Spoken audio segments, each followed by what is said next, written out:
Hi there, this is Jamie from Time+Space, and I'm here to talk to you about the newest release from software manufacturer Gothic Instruments, DRONAR Distorchestra.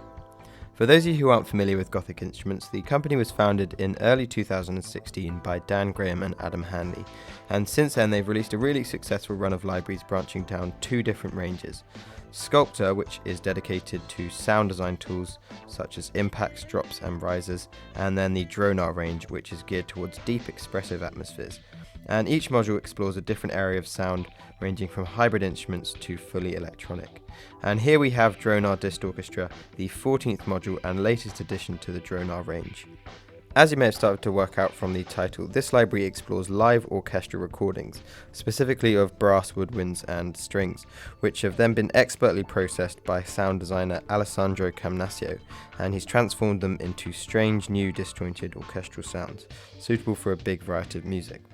So in this video I'm just going to start off by playing you some of the presets, then I'll walk through the engine interface, and then finish off with showing you the module in action with everything we've been looking at. Before I do that, I will just mention that this library contains Kontakt files, which means it requires the full version of Native Instruments Kontakt Sampler, version 5.8 or higher, and won't work in the free Kontakt player.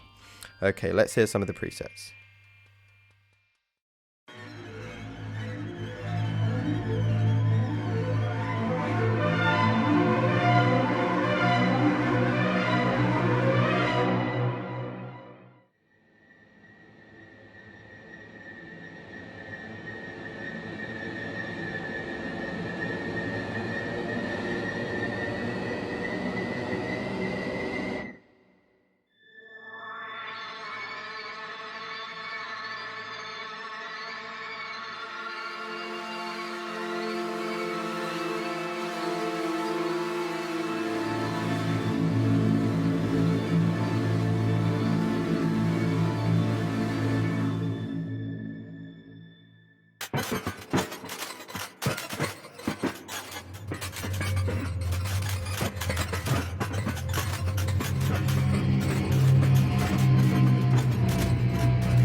So as you just heard, there's a bit of everything in here. There's arps, pads, drones, effects, leads, rhythmic material and so on. And the way you access all these is from the snapshots drop down in Kontakt, which is just here. So once you click on there, you open it up and you'll see all these categories here. And then within some of these, there are further folders containing presets made by different creators. And what I love about all these is that it feels like there's something new for everyone. So previous DRONAR owners might have experienced the power of other DRONAR libraries such as live strings, brass, orchestral woodwinds, but this module seems to combine all the great things about those libraries and offer something completely new. And then at the same time, if you've never used DRONAR in your life before, this seems like a perfect way in.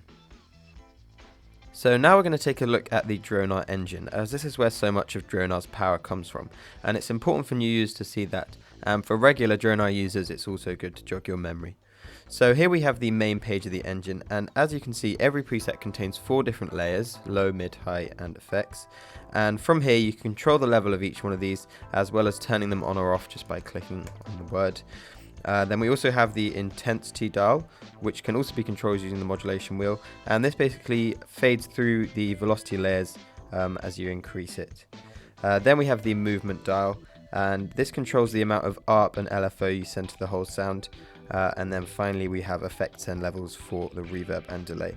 So generally the main page is just essential easy access parameters. Moving on to the sounds page. So as I was saying earlier, each preset or atmosphere you make can have up to 4 different layers, and this is where you choose the source material for each of those. And in fact you can actually have 2 sounds per layer, so that's 8 in total, which gives you a lot of opportunities for complex sounds. So you can select the category and sound using these drop downs here, and then you have control over the blend between them, the stereo width between them, and the volume of each individual layer. And we also have a few more features on this page. So the thick button here intelligently adds notes to each layer for a bigger sound. The randomize samples button, you can guess, changes all 8 samples. So if I click that now, you can see them all change. And then finally we have the option to turn smart bass on or off. And what this does is it works out a note for the low layer based on what chords you're playing. Next up is the mixer page. So this contains extended parameters and controls for each layer. You can see some of the features from the last page have been carried over, such as randomized samples, thick, smart bass, stereo width and volume. And these will do the exact same as the sounds page, but they're placed in multiple pages for optimum user experience, so you don't have to keep switching between pages. Then the parameters unique to this page are attack and release of each layer, the envelope to filter, so that's how much of the filter is modulated by the envelope. Then we have the filter cutoff, the resonance, mod wheel to cutoff amount, and the tone, which is basically a complex EQ control which adjusts frequencies to change the tone. The Lfo and Effects page offers you a master LFO for all layers. We have control over the rate, the shape, the destination, so either pan, filter or pitch, and a desync dial which randomizes the LFO in each layer for a bit of chaos. And you remember the movement dial on the main page here controls the amount of that LFO being sent to the sound. Then we also have a mod wheel dial which allows you to control the amount via the mod wheel. Also on this page we have some effects, so we've got distortion and chorus, and then we have sends for the reverb and delay, but the individual parameters for these two are on the master effects page, which we'll take a look at in a minute. Up next is the Arpeggiator page, and this is a really powerful feature. It works pretty similar to other arpeggiators, so you can control the rate and steps here, and then we have 3 parameters to arpeggiate. So we've got pitch, intensity and filter, and these can be drawn in like this. But what I love about the DRONAR arpeggiator is that it's 4 different arps in one, because we have individual control for each layer. So you can get some really complex sequences going, which I'll show you now. So I've gone through each layer, and I've drawn in some patterns and changed the amounts. I've also randomized some of the patterns, because you can do that just like this. And then I'll start off by playing a regular drone and then slowly increase the movement dial on the main page, and then you'll hear the ARP come into effect.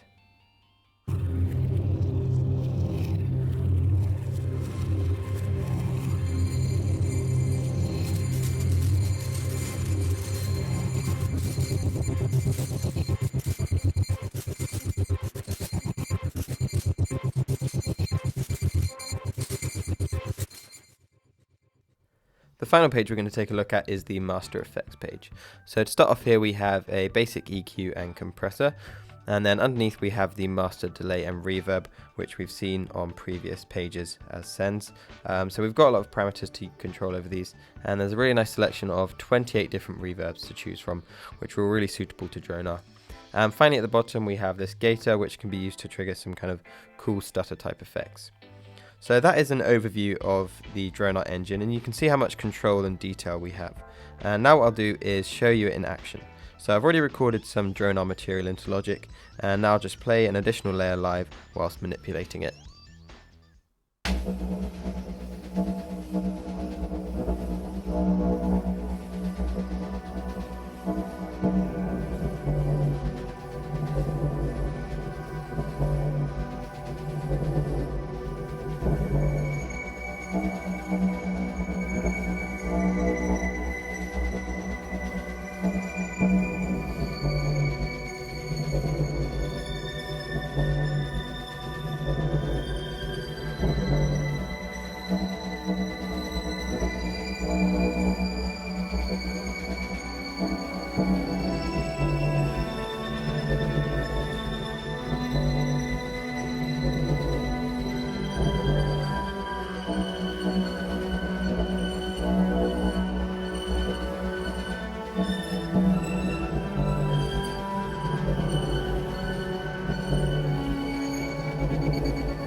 So that is Gothic Instruments' DRONAR Distorchestra. As you can hear, it's very cinematic, very powerful and creative, and essentially a one-of-a-kind orchestra at your fingertips. As I mentioned previously, this is suitable for any DRONAR users, whether you own all previous libraries, some of them, or none at all. I can assure you probably don't have any other instrument quite like it.